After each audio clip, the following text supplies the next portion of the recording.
एक छोटे से गांव में स्वामी ज्ञानानंद नाम का एक 60 वर्षीय साधु रहता था। वह ध्यान और योग सिखाता था और गांव वाले उसे बहुत मानते थे। एक दिन गांव में अनन्या नाम की एक 22 साल की लड़की आई, जो शहर से अपनी पढ़ाई का ब्रेक लेकर गांव में रहने आई थी। अनन्या आध्यात्मिकता में रुचि रखती थी, इसलिए वह स्वामी ज्ञानानंद के आश्रम जाने लगी।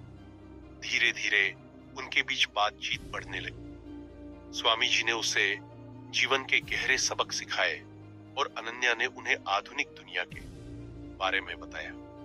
कुछ हफ्तों बाद स्वामी ज्ञानानंद को एहसास हुआ कि वह अनन्या के प्यार में पड़ गए हैं। उन्होंने कभी भावनाओं को इतने गहराई से महसूस नहीं किया था, लेकिन वह एक साधु थे। क्या वह अपने व्रत तोड़ देते?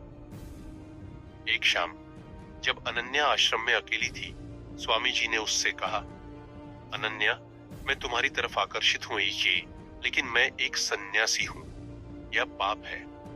अनन्या हैरान रह गई। उसने कहा, गुरुजी, प्यार कभी पाप नहीं होता, लेकिन हमारी उम्र और रास्ते अलग हैं। मैं आपको गुरु की तरह ही देखती हूं। स्वामी जी समझ गए कि यह सिर्फ एक भ्रम था। उन्होंने ध्यान और तपस्या में खुद को डुबो दिया। अनन्या कुछ दिनों बाद शहर लौट गई, लेकिन उसने स्वामी जी से जो सीखा वह जीवन भर उसके काम आया। प्यार किसी से भी कभी भी हो सकता है, लेकिन कभी कभी इसे सिर्फ एक अनुभव बनाकर आगे बढ़ जाना ही बेहतर होता है। कुछ महीनों बाद अनन्या शहर लौट गई, लेकिन स्वामी ज्ञानानंद का मन अशांत रहने लगा। वह ध्यान में बैठते, पर मन अनन्या की यादों में खो जाता। गांव वालों ने भी उनके व्यवहार में बदलाव महसूस किया। वह कम बोलने लगे, ज्यादातर अकेले रहते। एक दिन साध्वी मैया, आश्रम की एक बुजुर्ग सन्यासिनी, ने उनसे पूछा, ज्ञानानंद, तुम्हारी आंखों में एक संताप है, क्या वह लड़की तुम्हें भूली नहीं?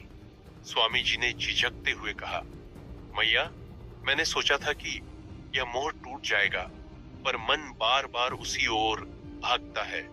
क्या यह मेरी परीक्षा है? मैया मुस्कुराई।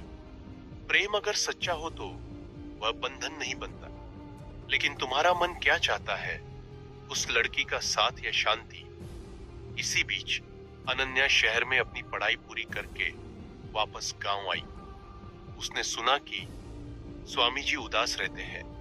वह आश्रम गई और सीधे उनके सामने खड़ी हो गई।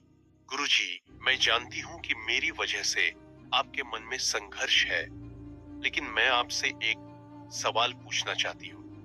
क्या आप सच में मुझसे प्यार करते हैं या सिर्फ मेरी यादों से चिपके हुए हैं? स्वामी जी ने गहरी सांस ली। अनन्या, तुम्हारी उपस्थिति ने मुझे जीवन का एक नया रंग दिखाया, लेकिन मैं एक साधु हूं। मेरा रास्ता अलग है। शायद ये प्यार नहीं, बल्कि मेरी अकेलेपन की भूख थी। अनन्या ने समझदारी से जवाब दिया, तो फिर आइए इसे एक सुंदर याद बनाएं। मैं आपकी शिष्या बनकर रहूंगी। और आप मेरे गुरु। स्वामी जी की आंखों में आंसू आ गए। उन्होंने महसूस किया कि सच्चा प्रेम स्वार्थ रहित होता है। उन्होंने अनन्या को आशीर्वाद दिया और फिर से अपनी साधना में लीन हो गए। अनन्या ने गांव में एक स्कूल खोला, जहां वो बच्चों को आध्यात्मिकता और शिक्षा का मिश्रण सिखाती। स्वामी जी अब फिर से पहले जैसे प्रसन्न दिखते, पर उनकी आंखों में एक गहरा शांति थी।